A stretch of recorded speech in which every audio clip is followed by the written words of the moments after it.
ሰላም ለእናንተ ይሁን የኔ ተወዳጆች፣ እንዴት አላችሁልኝ? የጌታችን ኢየሱስ ጸጋና ሰላም በሁላችን ላይ ጸንቶ ይኑር። ዛሬ በጌታ ቀን ማለትም እሁድ ከቅዳሴ በኋላ ተመልሰናል።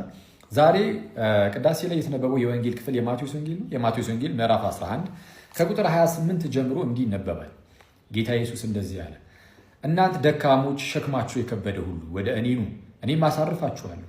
ቀንበሬን በላያችሁ ተሸከሙ፣ ከእኔም ተማሩ፣ እኔ የዋህ በልቤም ትሑት ነኝና ለነፍሳችሁ ዕረፍት ታገኛላችሁ። ቀንበሬ ልዝብ ሸክሜም ቀሊል ነውና ይላል። ስለዚህም ጌታ ኢየሱስ ምን ብሎ ተናገረ? እናንተ ሸክማችሁ የከበደ ሁሉ ወደ እኔ ኑ፣ እኔ አሳርፋችኋለሁ። ጌታችንና መድኃኒታችን ኢየሱስ ክርስቶስ እውነተኛ አሳራፊ ነው። ሰው ወደ ጌታ ሲመጣ ምንም አይነት መከራ አይገጥመውም ማለት አይደለም። እንደዛ አይደለም ጌታ ኢየሱስ እያለ ያለው። መከራ ለክርስቲያን ሁልጊዜም ይኖራል። መከራ ከተለያየ አቅጣጫ ነው የሚመጣው። መከራ ከአንድ አቅጣጫ ብቻ የሚመጣ አይደለም። መከራ ማለት ስደት ብቻ ማለት አይደለም። መከራ ማለት የገንዘብ ማጣት ብቻ ማለት አይደለም። መራብ መጠማት ብቻ ማለት አይደለም። መከራ ማለት በኃጢአት እየተፈተኑ መኖር እሱ ብቻ ማለትም አይደለም። እነዚህ ሁሉ ግን መከራዎች ናቸው እና መከራዎች ክርስቲያኖች ላይ በአንድም በሌላ አቅጣጫ በቃ ነሰሰር ይመጣሉ፣ የግድ ይኖራል። ያለ መከራ ክርስትና ሲጀመር የለም። ጌታችን መከራን ተቀብሏል። እኛም በመከራው እንመስለው ዘንድ ይገባናል።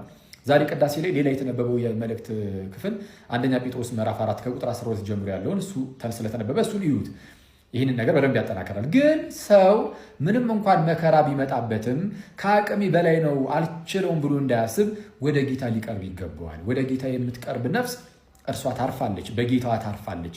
ምንም እንኳን መከራ ቢኖርም ጸንታ መኖርን ትችላለች። ከማን የተነሳ? ከጌታ የተነሳ። ስለዛ ይመጣ ዘንድ ያለ አንዳች ታላቅ ደግሞ ሐሴት አለ፣ ታላቅ ደስታ ከፊታችን፣ ዘላለማዊ የሆነ ደስታ።